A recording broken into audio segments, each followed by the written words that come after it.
Dieu que toi. Nous n'en avons pas. Voilà pourquoi nous sommes là pour toi. Le Dieu de gloire et de toute force. Toi qui as créé ce que nous voyons et ce que nous ne voyons pas. Toi qui maîtrises tout ce qui dépasse à notre intelligence. Toi qui contrôles toutes choses. Alléluia.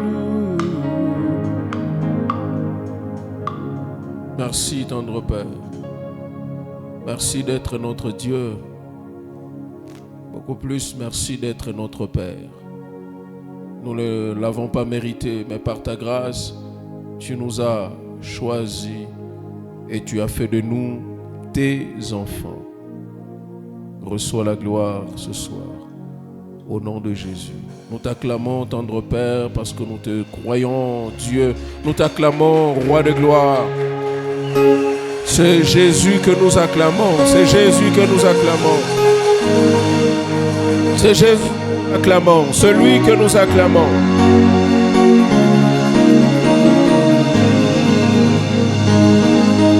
Alléluia. Gloire au Seigneur. Gloire au Seigneur. Alléluia. Alors, nous bénissons le Seigneur pour sa grâce et pour sa faveur. Ce soir, si nous sommes là, Dieu a fait grâce. Alléluia. C'est parce que Dieu a fait grâce. Alors, nous allons continuer avec ce que nous avons commencé. Depuis le mois passé, nous sommes en train de parler du salut. Alléluia. Et ce soir, nous allons continuer avec notre pensée de la fois dernière. Le signe d'une vraie conversion. Le signe d'une vraie conversion. J'en avais donné, je crois, 2 ou 3. Et ce soir, nous allons continuer. Je crois que j'en avais donné 2. Non, j'en avais donné 3. Et ce soir, nous allons continuer. Le premier signe, c'était une vraie repentance. Si on doit savoir que telle personne est convertie, le premier signe, c'est sa repentance. La repentance, comme nous le disons toujours et souvent ici, c'est que c'est le changement de direction, le changement de position. La repentance, c'est que j'étais en train de partir dans telle direction qui n'était pas bonne. Je vivais de telle manière qui ne plaisait pas à Dieu, mais je me répands, c'est-à-dire je change de direction, je prends la direction qui est la bonne, donc celle de suivre Jésus. La repentance était la vraie repentance, c'est le premier signe. Et cela caractérise tout ce que nous devons faire et comment nous devons vivre. Le deuxième signe, c'était le rejet total et définitif de ce qui nous liait ou de ce qui nous lie à Satan. Les œuvres de ténèbres, le fétichisme, l'occultisme, des choses ou l'idolâtrie, des choses qui ne donnaient pas gloire à Dieu, qui pouvaient nous lier à Satan ou au monde des ténèbres. En étant convertis, nous sommes délivrés de ces choses. Non seulement nous sommes délivrés, mais nous aussi nous prenons la responsabilité de les rejeter. C'est-à-dire, on ne fonctionne plus comme si on était dans le monde, on ne fonctionne plus comme si on faisait partie de ceux du monde. Et la troisième chose, ou le troisième signe, c'était l'intérêt des choses d'en haut. C'est-à-dire, celui qui est né de nouveau, celui qui est converti, et le signe qui nous montre qu'il est converti, c'est qu'il a un intérêt permanent et durable pour les choses d'en haut. C'est par là que nous avons fini et c'est par là que nous allons commencer. Quelqu'un qui est né de nouveau, quelqu'un qui est converti, enfant de Dieu, né de nouveau, il a ce besoin de se retrouver toujours connecté à Dieu et rester connecté à Dieu, passer son temps avec le Seigneur, prier quand il le faut, chercher la grâce de Dieu quand il le faut, chose qu'il ne faisait pas avant, une discipline qu'il n'avait pas avant, des choses qu'il ne pouvait pas observer avant. Colossiens chapitre 3, le verset 1er jusqu'au verset 2, l'apôtre Paul dit: si donc vous êtes ressuscités avec Christ, cherchez les choses d'en haut. Et dans ce texte, j'avais retenu deux choses qu'on devait retenir. Non seulement qu'on devait chercher, mais on devait aussi s'attacher aux choses d'en haut. Il est écrit: si donc vous êtes ressuscités avec Christ, c'est-à-dire, si donc vous êtes nés de nouveau, si vous êtes convertis, ce que vous avez à faire, c'est de chercher les choses d'en haut, où Christ est assis à la droite de Dieu.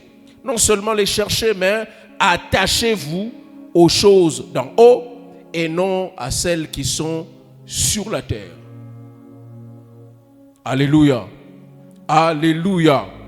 De chrétiens que nous sommes aujourd'hui et surtout dans cette génération, nous sommes tellement préoccupés aux choses de la terre, aux choses qui peuvent passer, aux choses qui sont éphémères.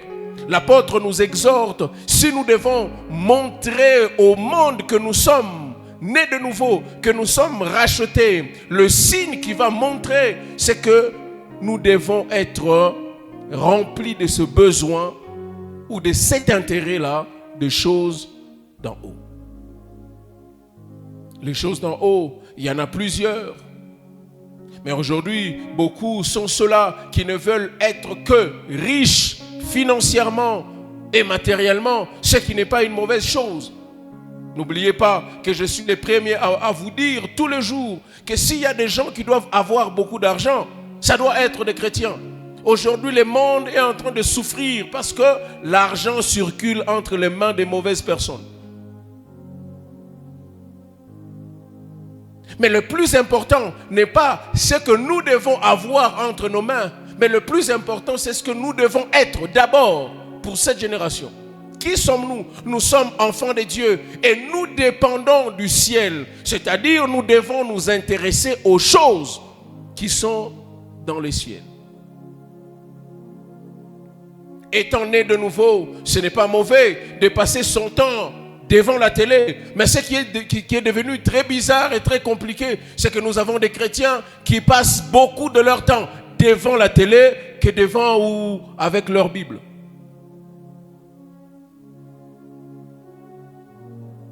Nous avons des chrétiens, nous avons des hommes de Dieu, des femmes de Dieu qui passent leur temps sur leur téléphone qu'avec leur Bible.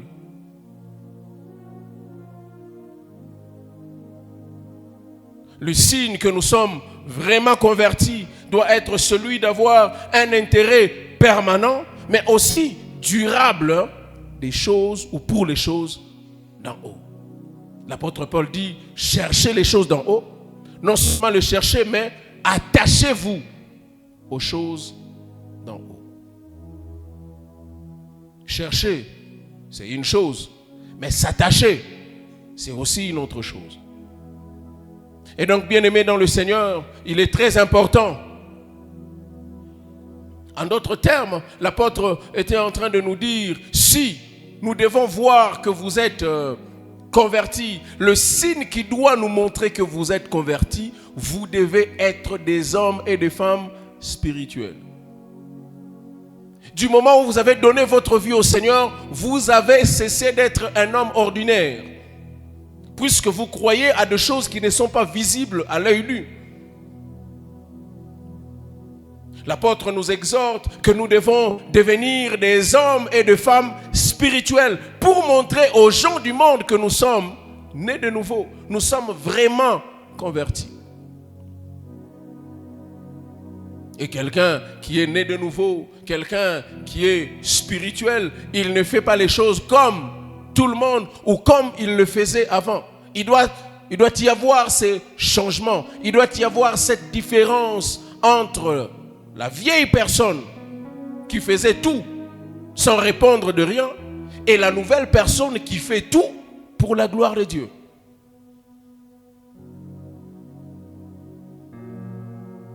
Vous êtes nés de nouveau. Vous êtes convertis. Nous le verrons par votre manière de vous attacher aux choses hautes, par votre manière de vous attacher ou par votre manière de respecter les choses d'en haut.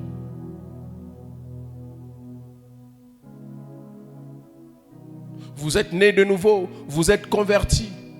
Nous le verrons par votre manière de respecter ceux qui parlent en langue, même si vous ne parlez pas encore en langue.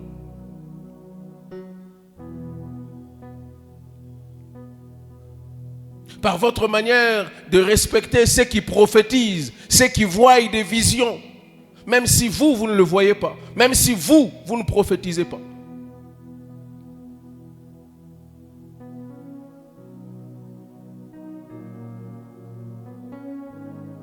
L'être humain que nous sommes a toujours tendance à se pencher du côté de la facilité. Ce que toi tu ne sais pas faire, c'est que ça ne vient pas de Dieu.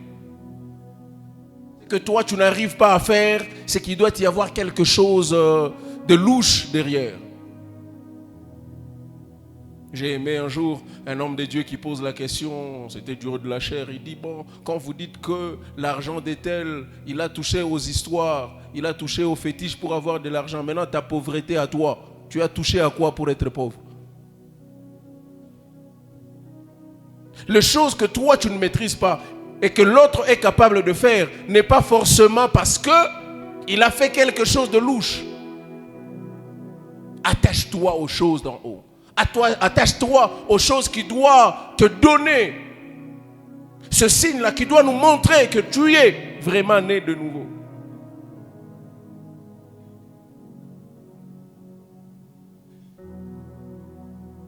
Si tu n'as pas encore prophétisé, ne dis pas que la prophétie, ce sont des fausses choses. Si tu n'as pas encore vu des visions, dis, ah non, ce sont des hallucinations, il ne voit rien. Il est en train d'imaginer. Ne dis pas ça, si tu ne l'as pas encore vu. Quelqu'un te dit, Dieu m'a dit, dis, ah frère, il t'a dit à quel moment? Ne doute pas de ces choses-là. Ça montre que tu es né de nouveau parce que tu es attaché aux choses d'en haut.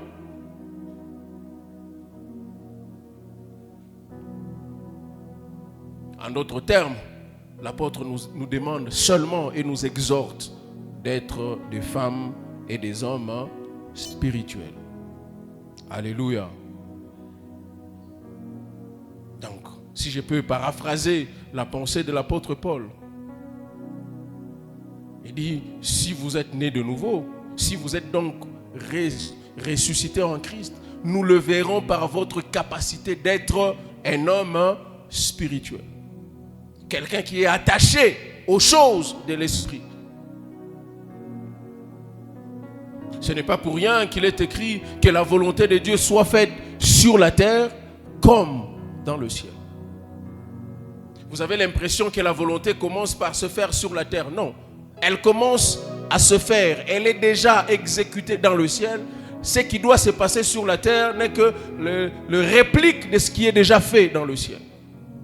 Et il faut être un homme spirituel ou une femme spirituelle pour comprendre qu'il y a une volonté qui a déjà commencé quelque part dans le ciel et qui doit s'accomplir sur la terre. Tout ce que nous devons vivre physiquement a déjà commencé spirituellement.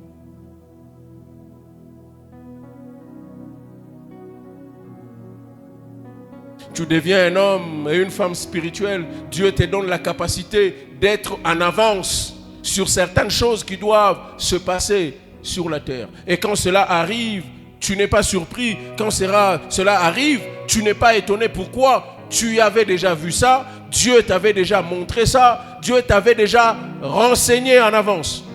Pourquoi? Parce que tu es un homme spirituel ou une femme spirituelle.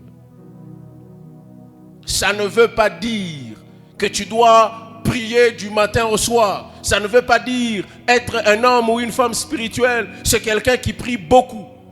Rassurez-vous, bien-aimés dans le Seigneur, il y a des gens qui prient sans vraiment prier. Alléluia. Il y a des gens qui prient sans vraiment prier. Ne tombons pas dans la religion de la prière. Qui est un homme spirituel, entre guillemets, c'est celui-là qui prie beaucoup. Ça n'a rien à voir.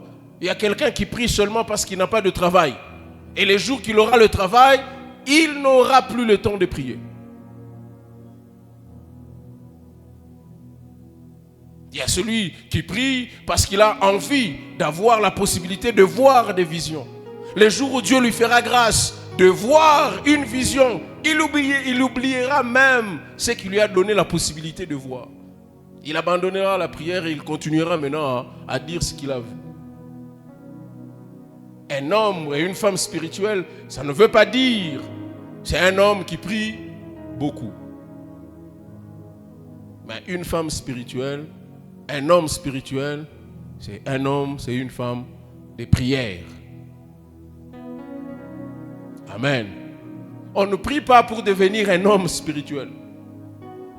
C'est parce que vous êtes un homme et une femme spirituelle que vous priez. Et quand je parle de la prière, je ne parle pas de temps que vous mettez à genoux dans votre chambre. Ça, c'est votre programme. Je parle de la vie de prière. Quand l'apôtre dit prier sans cesse, ça n'a rien à voir avec les temps que vous mettez. 5 heures du temps, 10 heures du temps. Ça, c'est votre programme. Et c'est bien. Mais je parle de la vie de prière. L'homme spirituel est capable de prier à tout moment. L'homme spirituel, c'est celui-là qui prie, qui parle à Dieu, même quand tout le monde est en train de faire autre chose. Mais on est en train de le voir en train de parler à lui-même. Il ne parle pas à lui-même. Il converse avec Dieu. Un homme ou une femme spirituelle est celui-là qui pense que tout ce que je dirais ici sur la terre, il y a Dieu qui m'entend.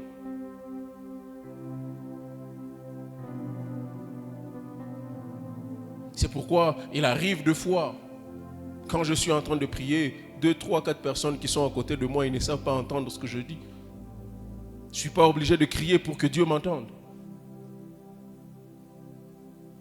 Alléluia. Alléluia. C'est très important de prier, mais c'est très important d'être spirituel. C'est donc ça, ce que l'apôtre Paul est en train de nous montrer. Notre intérêt permanent aux choses d'en haut. Non seulement permanent, mais aussi durable aux choses d'en haut. L'autre signe que nous allons voir aujourd'hui, je crois que je vais terminer aujourd'hui. Il n'en reste que 2 par rapport à ce que j'ai prévu. L'autre signe, c'est la transformation dans notre caractère.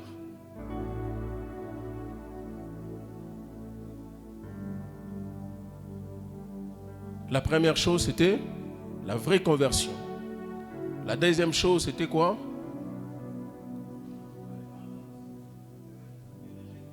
Les rejets total de tout ce qui nous liait à Satan. La troisième chose, la première chose, c'était la vraie repentance. Et la deuxième chose, c'était le rejet de tout ce qui nous liait à Satan. Et la troisième chose, c'était l'intérêt permanent aux choses d'en haut. La quatrième chose, ou le quatrième signe, c'est une transformation dans notre caractère. Et c'est là qu'il y a beaucoup de travail. Alléluia. La transformation dans notre caractère. Les signes d'une vraie conversion, c'est aussi une transformation du caractère et de l'attitude envers les autres personnes. Quand on parle du caractère, on ne parle pas d'un bon caractère pour soi-même.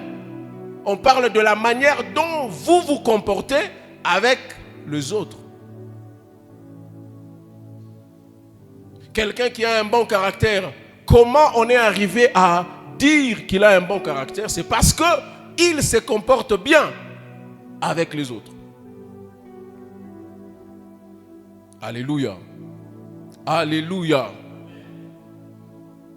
Et ici, je vais prendre tout mon temps. Quand on parle, on dit que quelqu'un a un bon caractère, c'est par sa manière de bien se comporter avec les autres. Ça commence à devenir très rare dans nos églises. Ça commence à devenir très difficile à témoigner ou à prendre les risques de dire que tel frère ou telle sœur se comporte bien. Pourquoi? Parce que la raison la plus simple et la plus logique, c'est qu'en dehors des heures de l'église, je ne sais pas ce qu'il fait en dehors de l'église. Et pourtant, ce que nous sommes à l'église, c'est ce que nous devons être même à la maison. Ce qui est très différent et très bizarre dans notre génération, c'est que vous rencontrez le frère Jacob à l'église, mais dans le quartier, Pispa. On ne connaît pas de Jacob, on connaît seulement le vieux Pispa.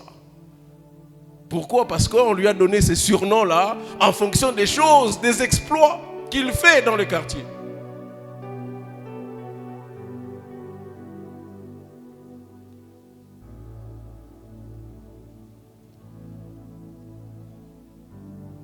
Galates chapitre 5, le verset 22, ça parle du fruit de l'esprit. Il dit, le fruit de l'esprit, je disais Galates chapitre 5, le verset 22, le fruit de l'esprit, c'est l'amour, la joie, la paix, la patience, la bonté, la bienveillance, la foi, la douceur et la maîtrise de soi. Vous allez vous rendre compte que toutes ces choses-là impliquent une certaine relation avec les autres. Qui a déjà été brutal avec lui-même? Alléluia. Qui a déjà été brutal avec lui-même? Tout le monde est très doux avec lui-même. Tout le monde a cette maîtrise de soi avec lui-même. Pourquoi Dieu ou Jésus a fixé la mesure de l'amour que nous devons donner à l'autre par rapport à l'amour que nous nous donnons à nous-mêmes? Parce que nous sommes censés nous aimer nous-mêmes. C'est pourquoi Jésus a dit, tu aimeras ton prochain comme tu t'aimes toi-même. Donc la mesure de l'amour que tu dois donner à l'autre doit être définie par la mesure de l'amour que tu te donnes à toi-même. Si tu penses que tu ne veux pas que les gens t'insultent, alors pourquoi toi tu devrais insulter les gens? Si tu ne veux pas que les gens puissent te calomnier, pourquoi toi tu le fais contre les autres? C'est ça le signe que nous devons, par lequel nous devons voir que tu es vraiment converti.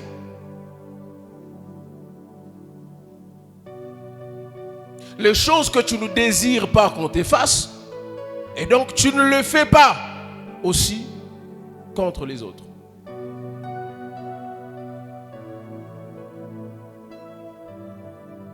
Tu ne veux pas qu'on te vole, alors ne vole pas.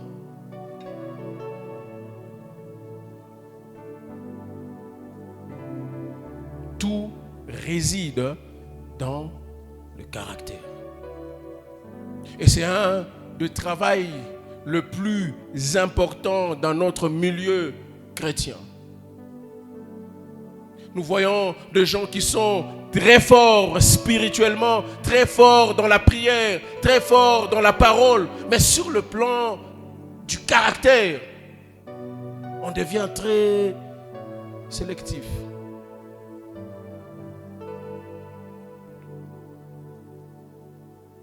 On va dire, bon, on a besoin de quelques frères qui vont travailler à la banque pour compter de l'argent. Est-ce que quelqu'un peut recommander quelqu'un? On a dit, ces frères-là, d'abord, je ne connais pas chez lui. Je risque de l'amener là-bas. Il prend la... Frère, tu parles d'un frère de l'église. Pourquoi? À l'église, on n'est même pas censé penser à ça.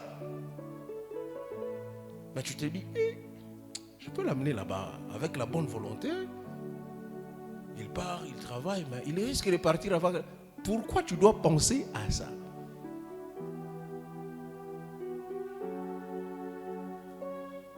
Les gens de ce monde disent, la Bible ne dit pas. Ils disent souvent que l'onction, la grâce de Dieu peut t'ouvrir les portes. Mais c'est ton caractère qui va te faire asseoir.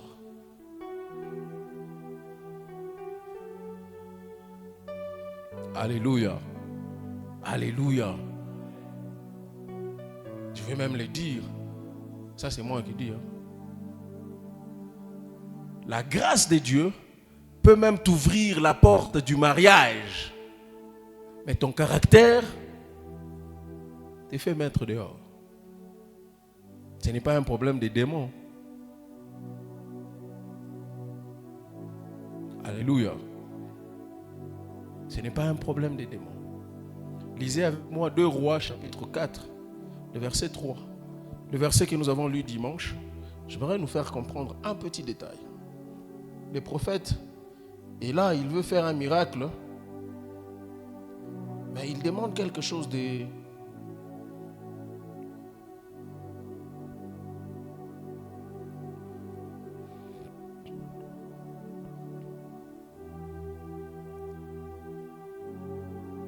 Deux Rois, chapitre 4,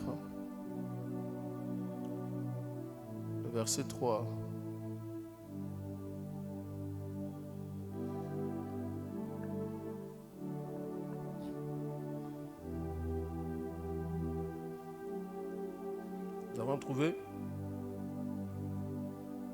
Nous avons trouvé. Alléluia. Nous avons trouvé. Nous sommes en train d'étudier. Donc soyons en mesure d'interagir. 2 Rois, chapitre 4, oui, le verset 3. C'est le prophète qui dit à la femme, la veuve du prophète, il dit, va demander au dehors des vases chez tous tes voisins, des vases vides, et n'en demande pas un petit nombre. J'aimerais attirer votre attention sur un détail. Je ne sais pas si quelqu'un a compris. Va demander au dehors des vases chez tous tes voisins. Le prophète est sur le point de faire un miracle pour la veuve. Et elle dit à la veuve, le miracle sera fait. Mais tout sera fait en fonction du nombre de vases que tu auras avec toi. Alors je te conseille, va chez tes voisins, demande des vases en aussi grand nombre La chose que j'aimerais vous faire remarquer ici, c'est que le prophète l'envoie vers ses voisins. La question que je me pose, et si elle n'était pas en bon terme avec ses voisins? Elle se retrouve chez elle, elle n'a que 5 vases. Mais elle est en mauvais terme avec ses voisins qui ont suffisamment de vases à lui prêter. Elle ne sait plus aller là-bas parce qu'elle n'est pas en bon terme. Ne soyons pas de ceux-là, bien-aimés dans le Seigneur, qui ne respectent que les gens qui ont les moyens, qui n'ont du respect que pour celui qui est véhiculé, qui n'ont du respect que pour celui qui a un très bon téléphone. Le caractère dont on parle ici, ce n'est pas parce que vous parlez en langue que vous devez être arrogant. Ce n'est pas parce que vous parlez en langue ou vous voyez des visions que vous devez être impoli. Le salut n'exclut pas le bon voisinage. Le salut n'exclut pas que tu dois vivre. Déjà, Jésus nous dit, aimez vos ennemis. Je crois que c'est suffisant pour nous aider à bien vivre avec les prochains. Tu aimeras ton prochain comme toi-même. Mais Jésus vient ajouter encore, il dit, aimez vos ennemis. Vous allez vous rendre compte, la personne avec laquelle vous ne parlez plus n'est même pas ton ennemi parce que vous êtes accroché pour si peu, qui peut s'arranger. Mais seulement par orgueil personnel, je ne peux pas lui dire ça, je ne peux pas faire ça. Bien-aimés dans le Seigneur, si nous sommes sauvés réellement, nous devons apprendre à faire table rase, éliminer des choses qui ne donnent pas gloire et on avance. Aujourd'hui, ça commence à devenir difficile à faire confiance à l'Église. La question qu'on se pose même, est-ce que Jésus est-il divisé, oui ou non? Chacun a sa pensée, chacun a sa manière de faire, chacun commence à se méfier. Un jour, j'ai assisté à une scène à l'église. À l'église. Je ne sais pas si ça vous est déjà arrivé ou ça arrive. Quelqu'un qui prêche, cependant, l'un des serviteurs avec lesquels il ne s'entendait pas, quand il donne un verset, lui, il lisait la Bible, non pas parce qu'il a dit de lire, il lisait pour vérifier que si ce qu'il a dit était vrai. En tout cas, c'était ça son intention. Et si le prédicateur allait un peu à travers, il dit, la Bible ne dit pas ça. Donc son intention à lui, c'est de découvrir les fautes dans la prédication de l'autre. Alors la question que je lui ai posée, je dis, bon, admettons qu'il fasse d'erreurs. Et toi, tu gagnes quoi? Puisque nous sommes tous dans une même église et nous travaillons dans un même corps, rassure-toi, son erreur sera aussi notre erreur. On ne dira pas que lui a fait, on dit, regardez les frères de la borne. Peut-être que ce n'est pas toi qui as prêché, mais c'est lui. Rassure-toi, frère, tes échecs et tes victoires risqueront de nous affecter aussi. C'est à ça que serve la famille. Mais lorsqu'on commence à être divisé, je donne souvent l'exemple d'une équipe de foot. Tu peux être talentueux et que tes coéquipiers n'ont pas le même talent que toi. Vous faites un bon match, tu marques 2 buts, mais on vous gagne 3-2. Tu ne diras pas qu'on ne m'a pas gagné. Ce n'est pas parce que tu as marqué qu'on ne t'a pas gagné.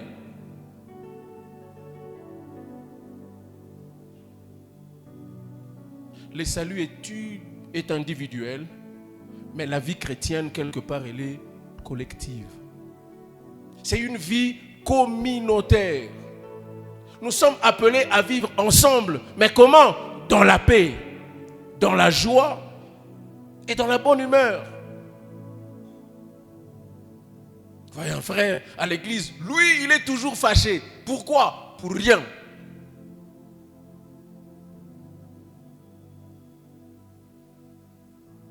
Vous allez vous rendre compte que le frère là, vous ne l'avez jamais vu. Depuis que vous l'avez connu, vous ne l'avez jamais vu sourire.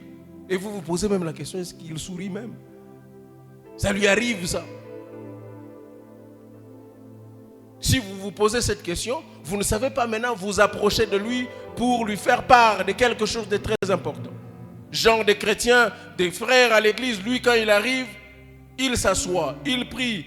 Dès que le culte est fini, il se lève, il part. Vous faites maintenant 3 semaines, 4 semaines, vous ne le voyez pas. La 5e semaine, il revient. Il a vraiment fondu, maigri. Et puis quand vous lui demandez, frère, c'est quoi? Oh non, j'étais malade. Pourquoi? Personne ne savait. Parce qu'il aime vivre seul. Frère, est-ce qu'il est possible de vivre dans la paix? Parce que nous sommes sauvés, parce que nous sommes chrétiens. Est-ce qu'il n'est pas possible que nous soyons sincères les uns envers les autres?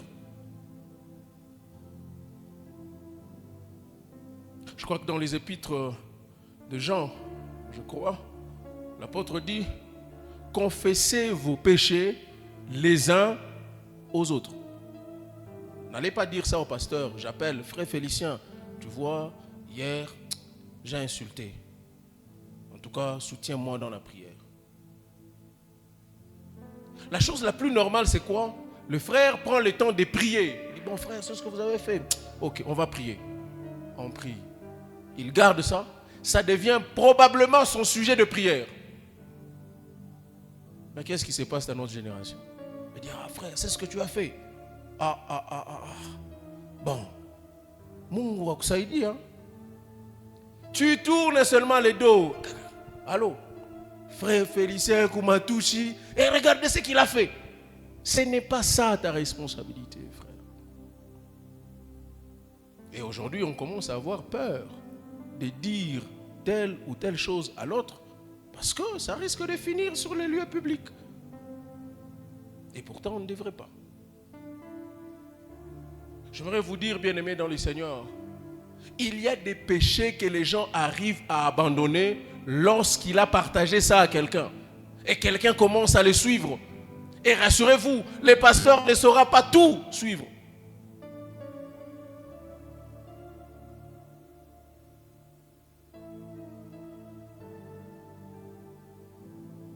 Tu te rends compte que toi, tu n'arrives pas à arrêter les mensonges. Alors tu vois, frère, il dit, mon cher, moi je vois que je parle en langue, je prêche, je sers Dieu, mais bongo, je n'arrive pas à abandonner, frère. Soutiens-moi. Maintenant, ça devient le problème de ton frère. À chaque fois que tu lui dis quelque chose, il dit, apparemment, il est en train de me mentir.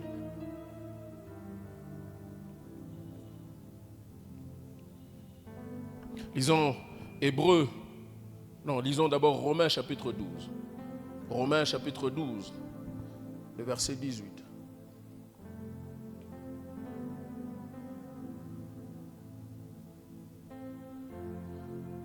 Romains chapitre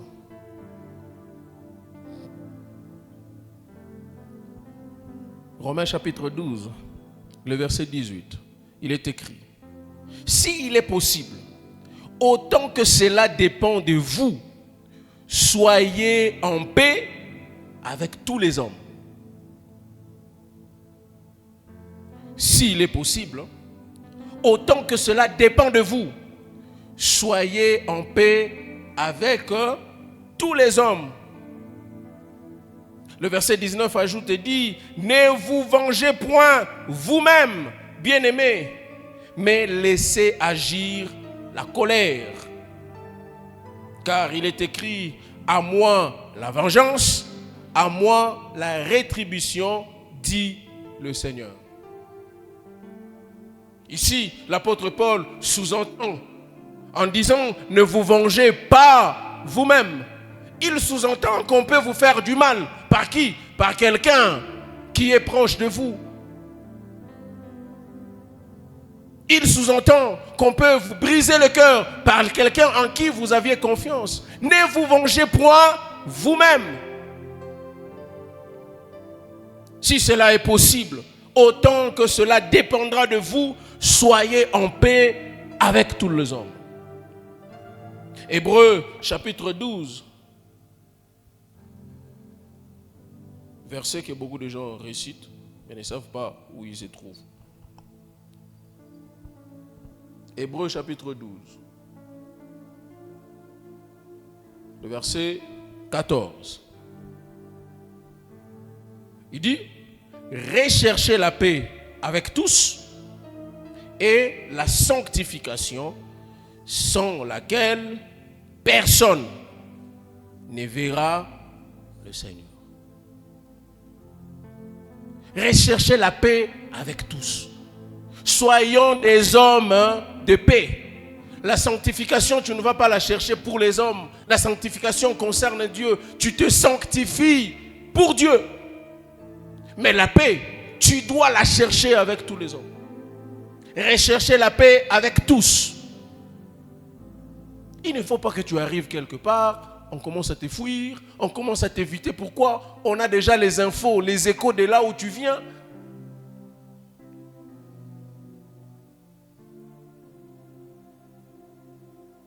J'ai même rencontré un frère, lui-même, il s'est vanté même. Il dit, vous savez, à l'église où moi j'étais, beaucoup de gens ont quitté l'église à cause de moi. Je dis, et tu penses que c'est une fierté? En cherchant la paix, bien-aimé dans le Seigneur, ça ne veut pas dire tu auras toujours raison en tout le cas. En cherchant la paix, il arrivera aussi que tu dois faire des concessions. Accepter aussi que l'autre frère a raison, même si tu sais qu'il a tort. Tu sauras comment les récupérer après. Mais juste pour les garder, pour que vous soyez en paix, vous faites le dos rond, vous acceptez. Et puis après, vous allez trouver un moyen pacifique de parler avec lui. Ce n'est pas parce qu'un frère t'a mal répondu en public que tu dois réagir aussi en public. Moi je ne laisse pas passer. C'est de l'orgueil.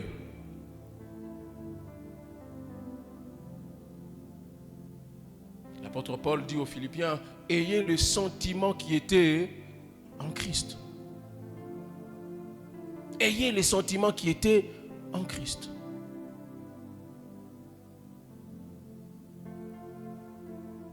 Je préfère qu'on lit ce passage avant de passer. Philippiens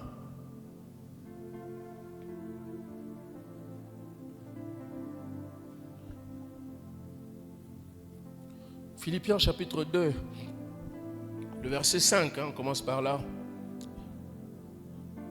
Non, on remonte, parce que la pensée initiale est là. Le verset 3 dit ceci. Il dit, ne faites rien par esprit de parti ou par vaine gloire, mais que l'humilité vous fasse regarder les autres comme étant au-dessus de vous-même. Que l'humilité vous fasse regarder les autres comme au-dessus de vous-même. C'est ce qui donne la force à l'église. Si on doit se comporter comme ça. Tu chantes bien, mais tu sais aussi reconnaître que lui là, il sait bien jouer à la batterie plus que moi. Tu sais au moins reconnaître les qualités qui est chez l'autre.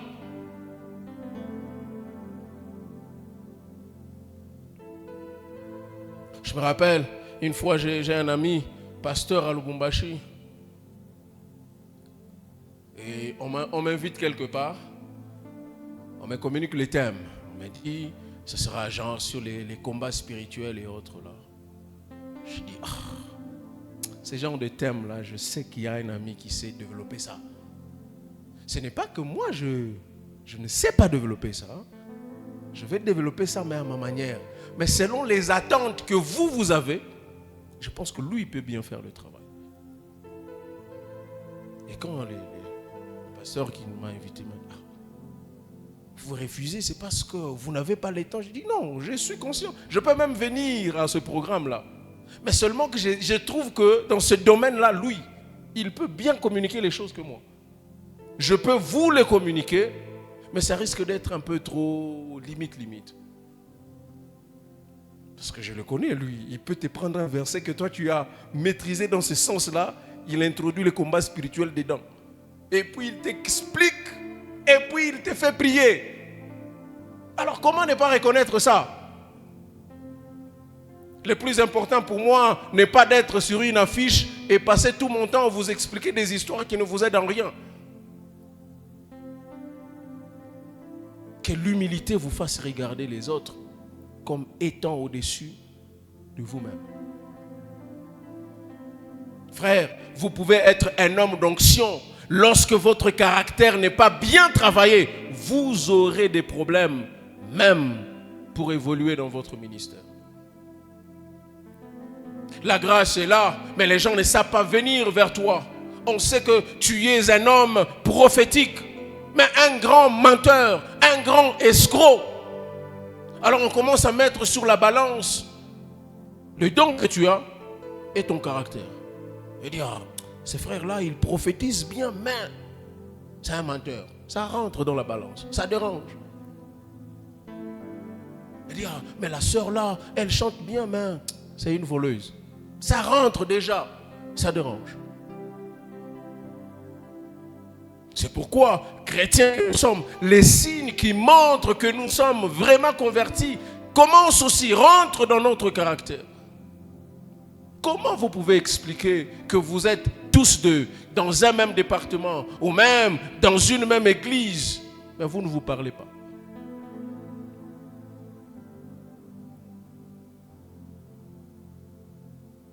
Je me rappelle, excusez-moi, aujourd'hui je me suis beaucoup rappelé. J'arrive à Likassi, je trouve 2 églises en conflit. Je m'étais de citer le nom. Et dans le fond, quand je suis allé chercher, faire des enquêtes, il n'y en avait pas de conflit. Les conflits s'est passé dans la tête des gens. C'était quoi? Parce que moi, j'ai fréquenté déjà l'autre église, parce que quand on arrive à Likassi en 2010, l'église de la Borne n'était pas encore là. Et j'ai fréquenté l'une de ces 2 églises. Et puis on dit non, les gens de cette église-là ne partent pas là-bas. Et l'autre église a invité, je crois que cette période-là, ils avaient invité le pasteur Marcelo à l'époque. Et j'ai vu les gens qui avaient soif d'aller suivre le pasteur Marcelo, mais ils ne pouvaient pas se déplacer. Parce qu'il y avait ces mythes-là qui disent les gens de cette église ne partent pas à cette église-là. Bon, moi je suis tellement différent, j'ai appelé un frère. J'ai dit frère, pourquoi les gens de cette église ne vont pas dans cette église-là? Grande était ma déception de savoir que le frère ne savait pas pourquoi, mais il était toujours dans ça. Il ne savait pas pourquoi, mais il était. Et d'ailleurs, il était même posté là devant l'église là pour voir s'il y a des gens de l'église qui vont aller, et puis il va aller accuser à un frère qui tenait les dossiers comme si c'est lui qui connaissait bien les choses. Et dans le fond, quand on suit, ce n'était que 2 spéculations, il n'y avait même pas de conflit.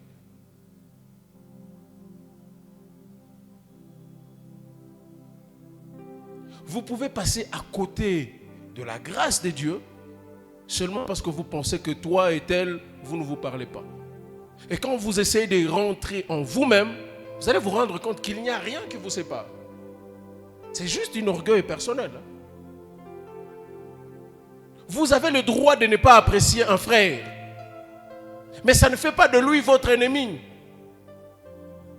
Vous avez le droit de ne pas apprécier quelqu'un au boulot, mais ça ne fait pas de lui votre ennemi.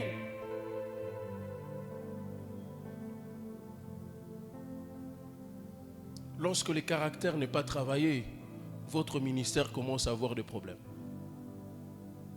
Vous êtes sauvé, oui, mais avec quelle histoire que vous allez laisser sur la terre? On admet, on accepte, vous êtes sauvé, vous partez au ciel, et sur la terre, vous nous laissez quel témoignage?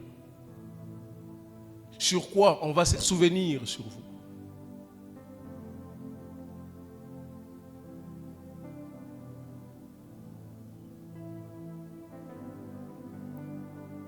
Sur quoi les gens vont-ils penser de ton ministère? Vont-ils penser de ta vie sur la terre? Frères et sœurs, chaque minute que vous passez sur la terre doit être maximisée parce que vous ne savez pas combien de temps il nous reste. Le temps, c'est tout ce que nous n'avons pas. Alors, vous ne pouvez pas passer tout votre temps dans des conflits inutiles qui ne vous apportera rien du tout. Rappelez-vous, ça s'est passé même à l'église de Corinthe. Les autres disaient que moi je suis de Paul, les autres disaient que moi je suis d'Apollos. L'apôtre Paul dit, oh, attention, qu'est-ce que vous voulez faire là? Qui est donc Apollos? J'ai sémé, il a arrosé, et c'est Dieu qui fait croître. Qui est le plus grand dans nous tous? Ce n'est ni celui qui a sémé, ce n'est ni celui qui a arrosé, mais c'est celui qui a fait croître.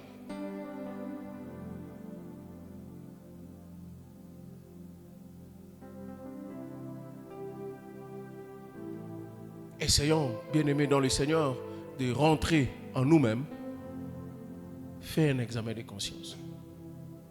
On n'a pas besoin d'organiser un séminaire sur la repentance pour que tu prennes conscience que ce que tu fais là, c'est mal.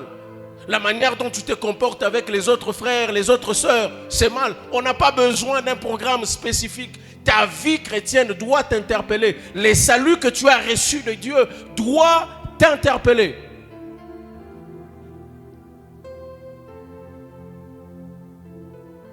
Sincèrement, tu ne peux pas arriver à l'église dans un milieu public, tu es fâché. Si on t'a énervé là-bas, qu'est-ce que nous avons à voir ici?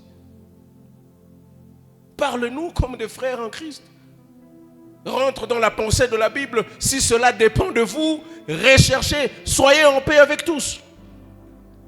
Je viens du boulot, on m'a énervé, mais j'arrive à l'église, on peut me consoler par une phrase d'un frère.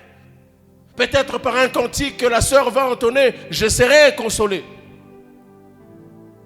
Maintenant toi, quand la sœur est en train d'entonner la cantique là, tu te rappelles seulement de comment elle t'avait mal répondu. Tu passes à côté du culte. À cause d'un détail. Tu passes à côté du culte. Sauvés, Dieu nous a sauvés par la grâce au moyen de la foi. Mais il y a des choses que nous pouvons avoir, des dimensions que nous pouvons monter, seulement si nous arrangeons notre caractère. Alléluia. Alléluia. Le caractère devient un facteur très dominant dans notre évolution.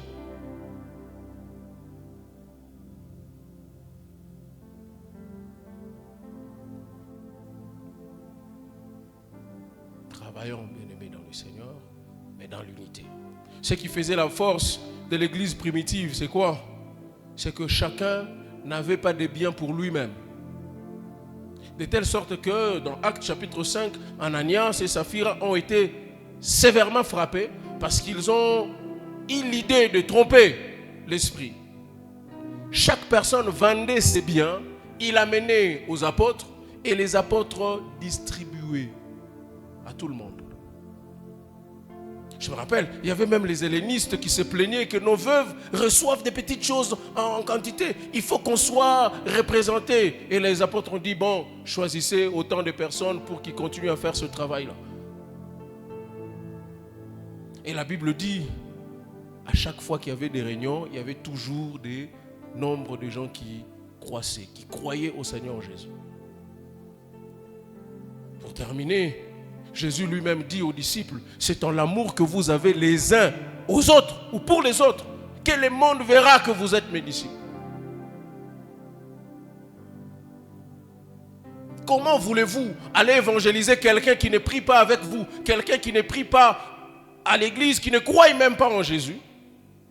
Comment envisagez-vous l'évangéliser alors qu'il sait que lui et lui, ils ne se parlent pas, vous êtes dans la même église? Quand il y a eu des bagarres dans le quartier, c'était le frère tel et la sœur telle qui se sont battus, qui prient dans la même église. Et puis vous allez pour évangéliser.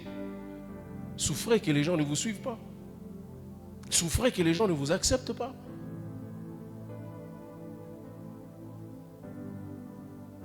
J'aimerais nous interpeller, bien-aimés dans le Seigneur. Dieu compte sur nous. Sur chacun d'entre nous, Dieu compte sur nous. Et cela implique notre caractère, notre manière de faire les choses. Je ne peux pas être désobéissant à la maison et devenir obéissant à l'église. Ça me servira à quoi?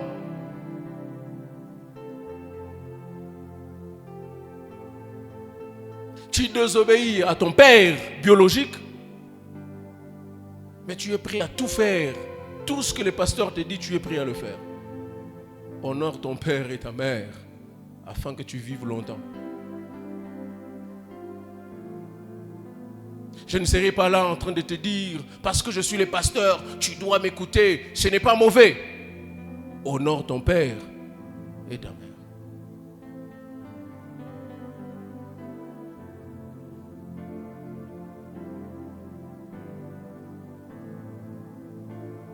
Le pasteur a aussi son père. Est-ce qu'il peut désobéir à son père?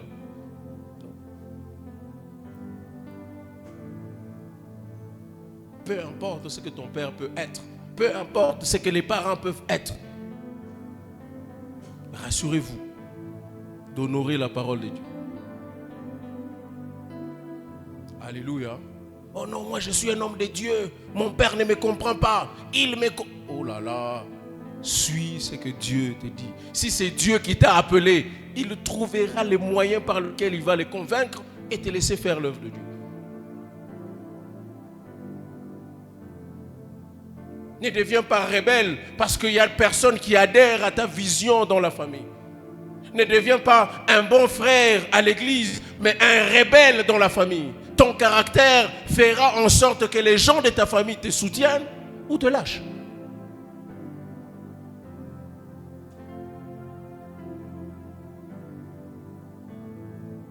Tu es toujours impliqué dans des histoires noires dans le quartier.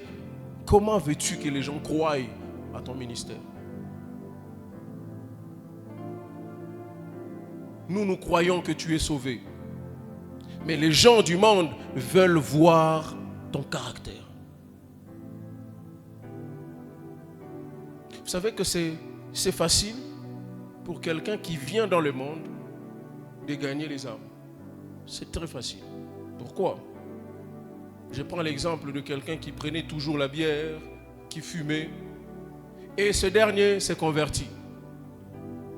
Et les gens qui sont autour de lui, ils se rendent compte que, un mois, 2 mois, qu'est-ce qui se passe? Il dit, moi j'ai déjà donné ma vie au Seigneur. Il dit, frère, on doit d'abord aller dans ton église là pour voir ce qui se passe.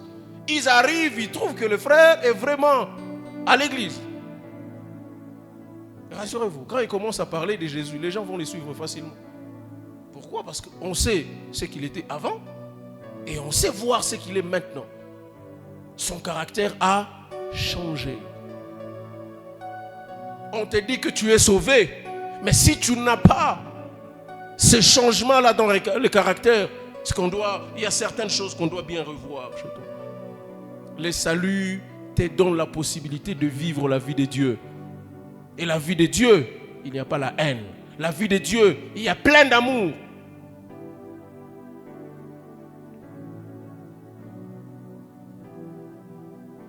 Alléluia. Le dernier point, je crois qu'on va le voir le mercredi prochain. C'est pourquoi je vous ai dit que je vais prendre mon temps ici. C'est très important. Vous pouvez bien parler en langue, crier, faire tomber même les murs et le refaire reconstruire en 3 jours, en 3 heures. Mais si votre caractère ne reflète pas ce que vous faites, ça ne servira à rien.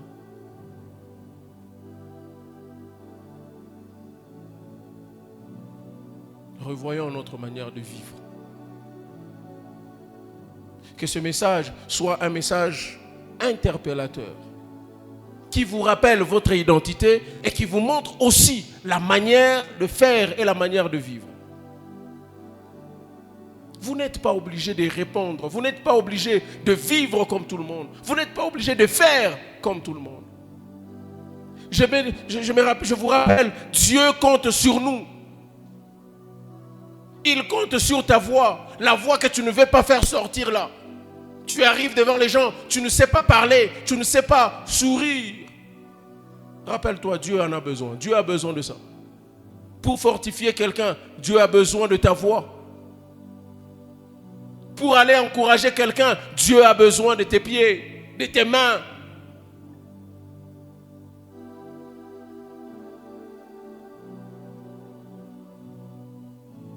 Dieu aussi a aussi besoin de ton argent pour bénir ton prochain, ton voisin. Il en a besoin. Ce n'est pas pour rien qu'il te le donne. Dieu ne te donne pas pour t'enrichir au-delà de tous, pour que tu marches au-dessus de tous. Que l'humilité vous fasse regarder les autres comme étant au-dessus de vous. Je vais lire ce passage et on termine par là. Il dit, ayez en vous le sentiment qui était en Jésus-Christ, lequel, existant en forme de Dieu, n'a point regardé comme une proie à arracher d'être égal à Dieu, mais s'est dépouillé lui-même en prenant une forme de serviteur, en devenant semblable aux hommes et ayant paru comme un simple homme. Il s'est humilié lui-même, se rendant obéissant jusqu'à la mort, même jusqu'à la mort de la croix. C'est pourquoi aussi Dieu l'a souverainement élevé et il lui a donné le nom qui est au-dessus de tout nom, afin qu'au nom de Jésus, tout genou fléchisse, que tout genou fléchisse dans le ciel, sur la terre et sous la terre. Et que toute langue confesse que Jésus-Christ est Seigneur, à la gloire de Dieu, le Père. Il était Dieu, il a pris la forme d'un homme, il s'est humilié jusqu'à la mort à la croix. Je ne te demande pas d'aller mourir pour quelqu'un, mais je te demande simplement d'aimer quelqu'un. Je fais toujours une petite nuance entre Jean 3,16 et 1 Jean 3,16. Je suis certain que beaucoup d'entre nous ne savent même pas ce que ça veut dire. Jean chapitre 3 verset 16, on dit, car Dieu a tant aimé le monde, il a donné son Fils unique afin que quiconque croit en lui ne périsse point, mais qu'il ait la vie éternelle. 1 Jean 3, 16 dit presque la même chose, mais dans le sens de l'homme. De la même manière que Dieu nous a aimés, soyons à mesure d'aimer nos frères. Je ne te demande pas d'aller en prison pour quelqu'un, mais je te demande seulement d'aimer quelqu'un. Arrange ton caractère, arrange ta manière de faire, arrange ta manière de répondre.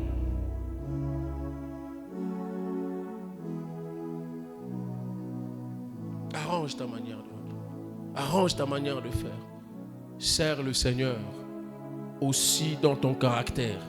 Obéis le Seigneur aussi dans ton caractère. Que le Seigneur bénisse sa parole ce soir.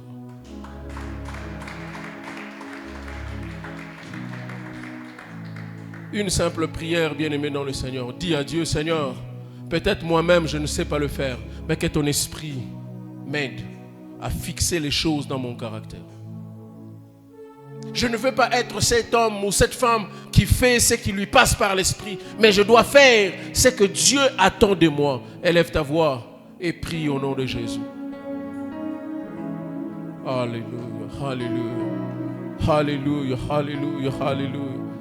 La grâce est là, le salut est là, mais si ton caractère est bizarre, ça risque de te fermer les portes. Dieu va te recevoir là dans le ciel, mais tu ne seras pas couronné à juste titre. Ton caractère a aussi un rôle très important pour témoigner que tu es sauvé. Le signe qui montre que tu es sauvé, ton caractère est dedans. Oh la brada bachataya. Oh.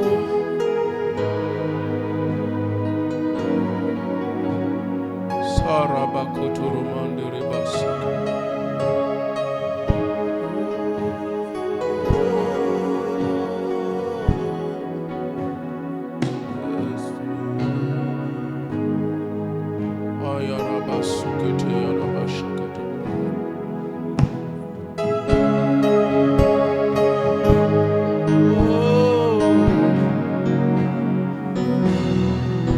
Si autrefois je répondais mal, que le Saint-Esprit fixe ma manière de répondre. Je dois répondre à la manière d'un enfant de Dieu. Si je n'ai pas de réponse, il est préférable pour moi de me taire que de dire n'importe quoi. Saint-Esprit, aide-moi, aide-moi, aide-moi, au nom de Jésus.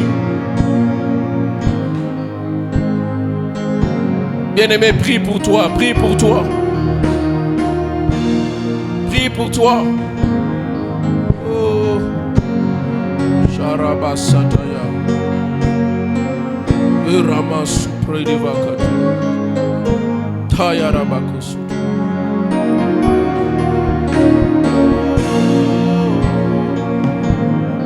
Laisse que l'humilité te fasse regarder les autres comme étant au-dessus de toi. Ça ne te diminue en rien. Ça ne te diminue en rien. Que l'humilité te fasse regarder les autres comme étant au-dessus de toi. Ça te permet de servir le Seigneur avec humilité, avec droiture, avec la joie et la paix du cœur. Si cela dépend de vous, si cela est possible, autant que cela dépend de vous, soyez en paix avec tous. Soyez en paix avec tous. Dis à Dieu, Seigneur, que ma vie soit une vie de paix. Je ne veux pas être seulement en paix avec moi-même. Je veux être en paix avec mes prochains.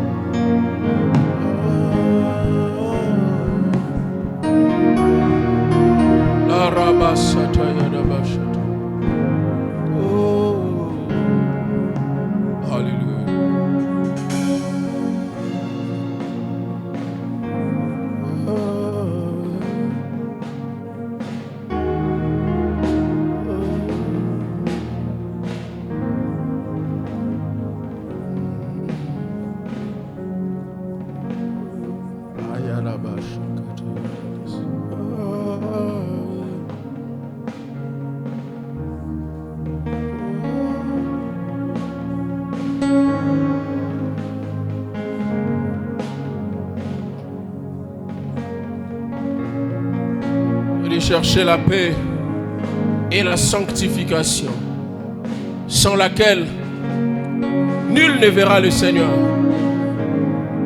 La paix, tu la cherches avec les hommes, mais aussi avec Dieu.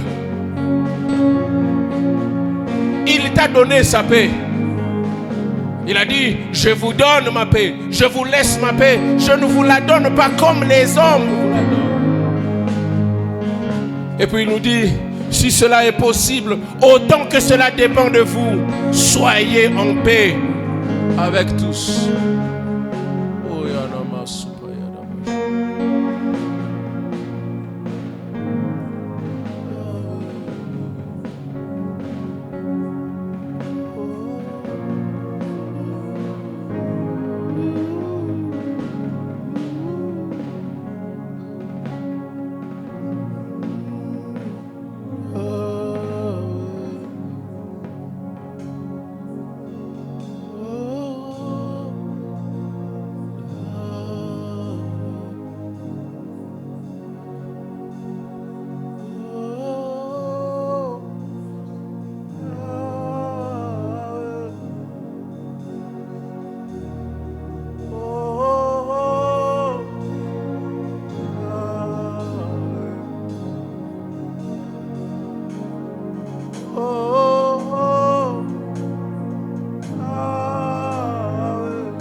Par nous-mêmes, nous ne le pouvons pas. Cher Saint-Esprit, viens au secours.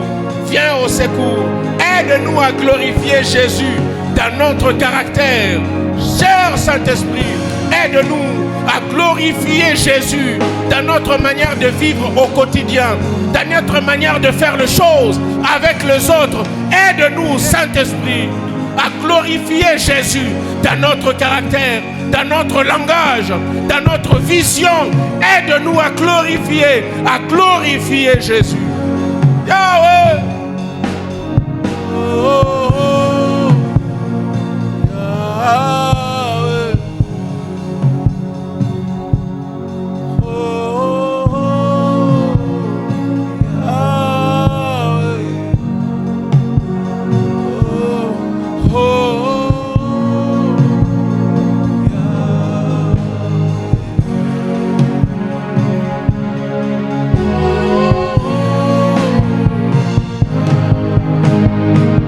Le fruit de l'esprit, c'est l'amour. Le fruit de l'esprit, c'est l'amour. C'est la joie, c'est la paix. Je prie que le Saint-Esprit produise son fruit en nous par la puissance du Saint-Esprit. Que les fruits de l'esprit prennent vie dans les cœurs, dans la vie de tout un chacun. Au nom de Jésus.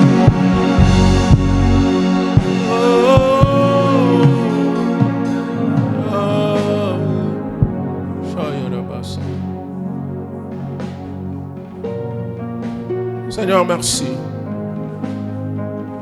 Je prie pour chacun d'entre nous que le Saint-Esprit fasse un travail de profondeur dans le caractère de tout un chacun. Au nom de Jésus. Brise ce qui doit être brisé. Brise l'orgueil de la chair. Au nom de Jésus. Brise les convoitises de la chair. Que le Saint-Esprit continue à faire ce travail de profondeur dans le cœur de chacun d'entre nous. Père, nous voulons une église forte, une église stable, une église équilibrée comme l'église primitive. Père, fais-nous grâce que le Saint-Esprit continue à faire ce travail de profondeur dans le cœur de tout un chacun. Au nom de Jésus, fais-nous grâce.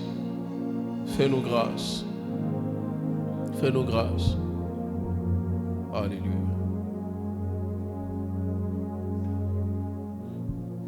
Je ne connais pas les termes de vos relations avec les gens, surtout à l'église ou même en dehors de l'église. Mais si vous pensez qu'il y a des choses qu'il faut arranger, faites-le. N'empêchez pas Dieu à vous utiliser pleinement parce que vous avez quelque chose contre quelqu'un. N'empêchez pas Dieu à vous visiter parce que vous gardez une dent contre quelqu'un. S'il faut le faire, faites-le. Autant que cela dépend de vous, soyez en paix avec tous. Soyez en paix avec tous. Même si celui à qui tu penses qu'il y a des problèmes, que tu as des problèmes est loin, trouve un moyen d'appeler. Arrange les choses pour ta part. Sois en paix avec tous. Ne prive pas Dieu à exploser sa gloire dans ta vie parce que toi tu as quelque chose contre quelqu'un. N'empêche pas Dieu à te visiter à cause de ton caractère. Alléluia. Seigneur, merci pour ta grâce. Merci de nous pousser à parler de ta part, mais aussi à faire ce que tu attends de nous. Merci Saint-Esprit pour l'œuvre que tu fais dans nos cœurs. Que la gloire te revienne. Nous bénissons nos offrandes et nous bénissons nos dîmes. Bénis le travail de tout un chacun. Souviens-toi de ceux qui ont besoin du travail. Au nom de Jésus. Amen. On peut acclamer le Seigneur.